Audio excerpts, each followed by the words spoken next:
Yeah, still Wednesday, 14th or 15th December. I don't know.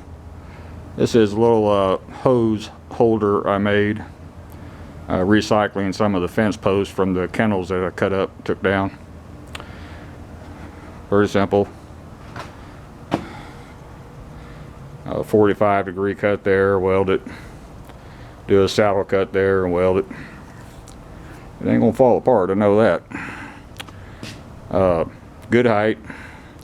Now on the bottom, I'm going to cut up a piece of 1/8" plate.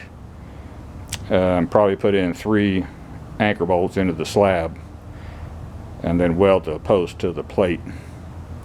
And it'll be going over here.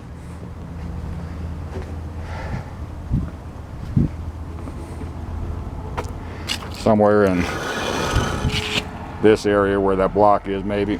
So when the door opens up, the upright will stop the door from opening up too much and getting into the hose bib. It'd have to really open up to do that, but a little bit extra safety. I want to snap that pipe. So recycled materials. Took 1, 2, 3, 4, 5 welding rod. I got to use my Hobart welder, engine driven, just open the doors up. It worked out pretty good. I'm still digging around trying to put all my stuff up. I think I got everything I really need out of the shipping container.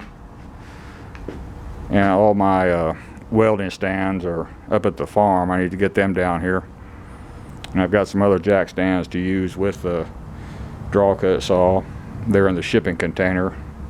And I forgot to pull them out. I didn't feel like opening it back up. But yeah, everything's nice and well organized. Should be a good layout. Over here where I've got just material stacked up, I'll probably put my metal rack on this wall instead of that wall. Might leave all this stuff the way I have it. Kind of like it. So, coming along. Next week, I'll get the alarm company, and like I said, the video system is monitored, but I get the alarm company to come down and put in a monitored alarm as well. I still got to move all my concrete mix, get it out the way. So, did a lot of work. Got a lot more work to do. That's all for this one. Thank you.